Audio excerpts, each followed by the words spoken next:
तक स्टूडेंट ध्यान दें, आज के इस वीडियो में मैं आपको वार्षिक परीक्षा के लिए हिंदी का मॉडल पेपर बताने वाली हूं। तो जल्दी से देखिएगा और कंप्लीट करिएगा पूरे पेपर को। तो देखिए बिना किसी डाउट के देखते हैं। तो पहला प्रश्न होगा आपका, देखिए पहला प्रश्न है आपका, सही विकल्प चुनिए। तो हिंदी कविता का जागरण काल किस युग को माना जाता है? तो भारतेंदु युग को। कबीर ने कुम्हार को किसका प्रतीक माना है? तो ईश्वर का। खड़ी बोली गद्य की प्रथम रचना है? तो कोरा बादल की कथा।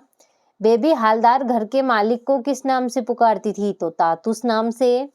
संचार शब्द की उत्पत्ति चर धातु से हुई है, जिसका अर्थ है चलना। झोला है एक, तो तद्भव शब्द है। तो देखिए इस तरीके से आपका पहला प्रश्न आंसर सहित कंप्लीट हुआ। अब देख लेते हैं हमारा दूसरा प्रश्न, जो कि है रिक्त स्थानों की पूर्ति कीजिए। तो आदिवासियों में शराब पीने की बुरी लत पड़ती जा रही है। कवि पास को पूरा नाम अवतार सिंह संधू पास था। मैं लावारिस हूँ, दबे हुए आदमी ने बड़ी मुश्किल से कहा। मरुभूमि में रेत की सतह के नीचे खड़िया पत्थर की एक पट्टी चलती है। डिकोडिंग इनकोडिंग की उल्टी प्रक्रिया है। आदि कवि वाल्मीकि कृत रामायण एक महाकाव्य है। तो देखिए इस तरीके से आपका दूसरा प्रश्न रिक्त स्थान की पूर्ति कीजिए कंप्लीट हुआ। अब देख लेते हैं हमारा अगला प्रश्न, जो कि होगा, तो देखिए ये रहा आपका तीसरा प्रश्न, जो कि है सही जोड़ी बनाइए। हे भूख मत मचल, तो इसका होगा अक्क महादेवी। आ बैठे उन्हीं के ठिए पर। राजस्थान की रजत बूंदे, तो अनुपम मिश्र।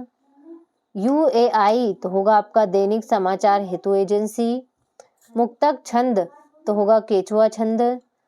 तुम घर मत जाओ तो होगा आपका निषेधवाचक वाक्य।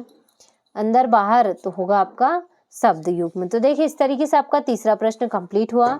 चौथा प्रश्न है आपका, एक वाक्य में उत्तर दीजिए। तो पद्मावत किस कवि की रचना है? तो मलिक मोहम्मद जायसी की।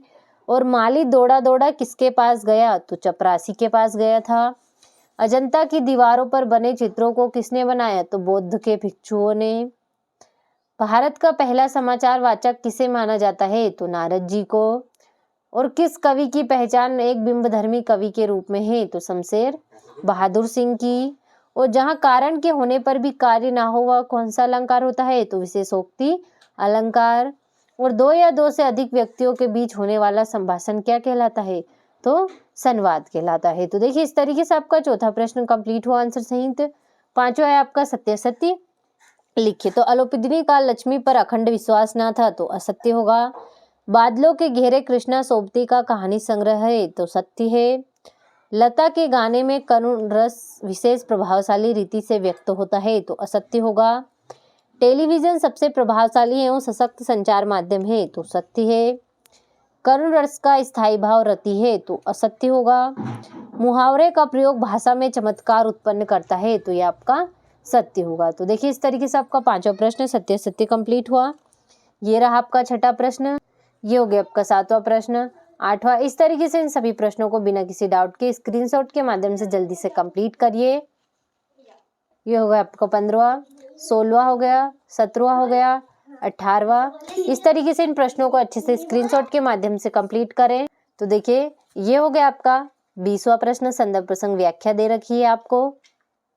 21वां हो गया, इसमें भी आपको संदर्भ प्रसंग व्याख्या गद्यांश के रूप में दे रखी है। ये हो गया आपका 22वां प्रश्न और ये हो गया आपका 23वां प्रश्न, जिसमें आपको निबंध दे रखा है। तो इस तरीके से इन सभी प्रश्नों को अच्छे से स्क्रीनशॉट के माध्यम से कंप्लीट करिएगा बिना किसी डाउट के।